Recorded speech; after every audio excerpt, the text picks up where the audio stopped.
What's up, everybody? Armchair Quarterbacks here for another Week 6 preview.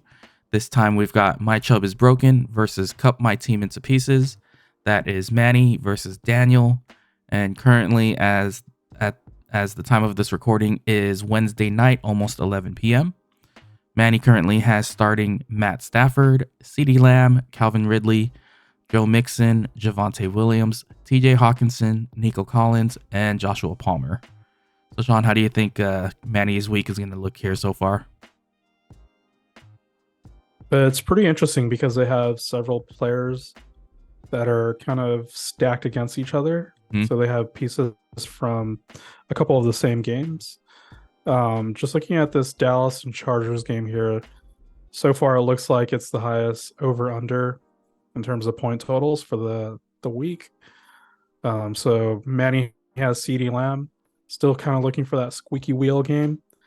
And that's going up against Tony Pollard right here. So for Daniel, so it's really interesting to see that kind of stack. You look at Matt Stafford here. Manny has Matt Stafford QB, and then you look down at Daniel. He has Cooper Kupp. So that's really interesting to see because every time Cooper Kupp scores, Matthew Stafford gets points. Just moving down, you look at Nico Collins here with Houston versus New Orleans.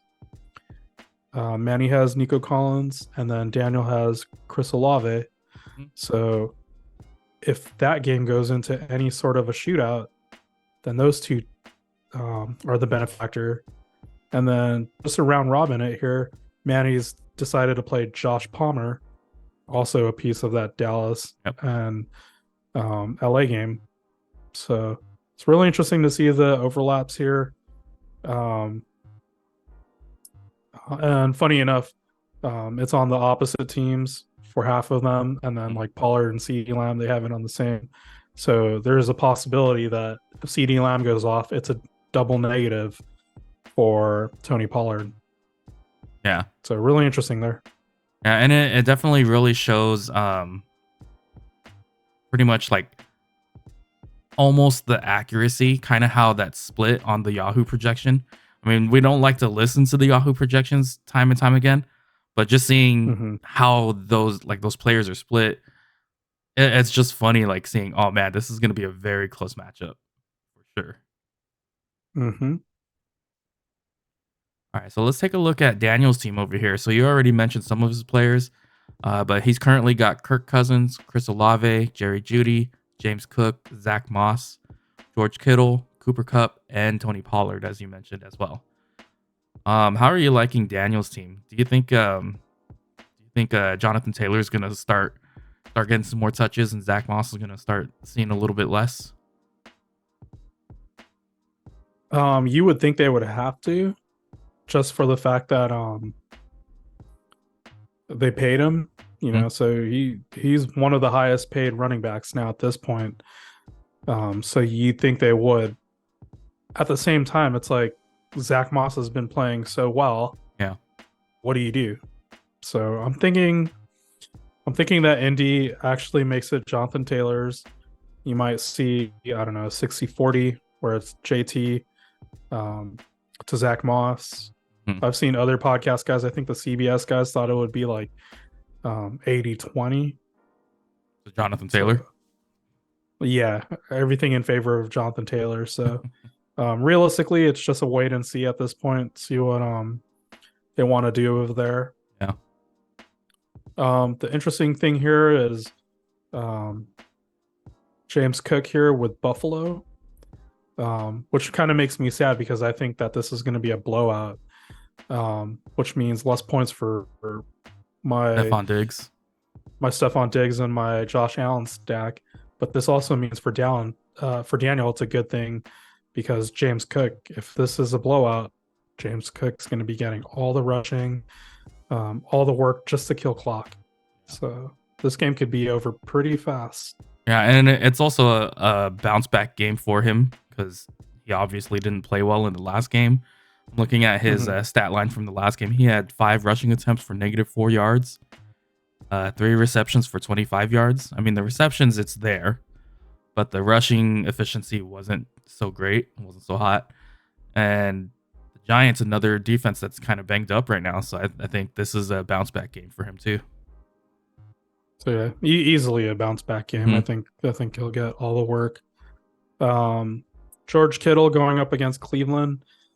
Cleveland's defense is really good, but I think eventually they'll get kind of worn down, especially if they can't put any points up on the board, and if it's their backup, any of their backups, versus Deshaun Watson. And Deshaun Watson was already, just barely starting to come on and find a connection with Amari Cooper. And now he's out with a shoulder injury. So we'll see if the San Fran game is all running. Yeah, it possibly could be. So now, Daniel's currently starting Kirk Cousins up against that Chicago game. We're saying that it looked like it could be a pretty decent game. He's also currently got on his bench Joe Burrow. How do you feel about Joe Burrow? Do you think the last game showed that the offense is starting to pick it up? Would you continue benching him and in this case play Kirk Cousins? I'm actually going to look at the weather here. So it's at Chicago. I would really look at, let's see, right now, at least, let's see, rain today with a high of 55, low 47. There's a 60% chance of precipitation. So if this game gets any sort of ugliness, whether it's rain, sleet, any of the mud, you're getting Wind. The wind, because their stadium is like right on the lake right there. Yep. And there's sometimes people will post the videos watching the football game from some of the high-rise buildings or the businesses, and you just see how bad that wind is. You can see the waves really in the lake. crazy. I forgot if it was my Broncos last season. There was one game where the wind was so crazy that I don't even think they scored any points. So it was like under 10 or something. You just see the quarterbacks couldn't throw because the ball was going sideways the whole time. Yeah. So I don't think it's going to be like that crazy right now. I think we're still close Too to early. summer. Yeah, it's still too early for that kind of weather. But I would say that Justin Jefferson is out. So even though you still have Hawkinson and your boy Addison there and KJ Osborne, I would probably look at Joe Burrow just because he looked pretty good. He looked a little bit more like he had his legs under him and he was able to be a little bit more mobile. Yeah, that calf didn't look like it was affecting him. And then I also believe that as much as your boys, your Ken Walker is able to run and eat a lot of clock up, I think Seattle still has that Tyler Lockett and DK Metcalf. So if that becomes a shootout where it's not a Ken Walker game, look for that to be, a pretty decent back and forth game here. Yeah. Whereas Chicago, even though DJ Moore had a great game, was that against my Broncos? So, or no, what was that? Yeah, it was your Broncos. Yeah, it was my Broncos, right? Yeah. So I mean, it's still a way to improve it, and Chicago still likes to run, right? Yeah. So they're still a running team. You're not going to rely on Justin Fields passing it all the time. So for quarterback, I'm looking at Josh Burrow. Going back to the weather, taking a look at the Cincy Seattle game, weather is very similar to the Minnesota Chicago game. The Minnesota Chicago game has a slight higher chance of precipitation. But yeah, I agree. I would definitely keep an eye on that weather. If anything goes bad for either of those games, you probably start the opposite, or depending on how things go. If the weather changes for both games, you might want to look at maybe seeing if there's any other quarterbacks on the waiver wire that you might want to pick up. All right, well that's your week 6 preview here for Manny and Daniel's matchup. Good luck to you both. We'll catch you guys in the next one.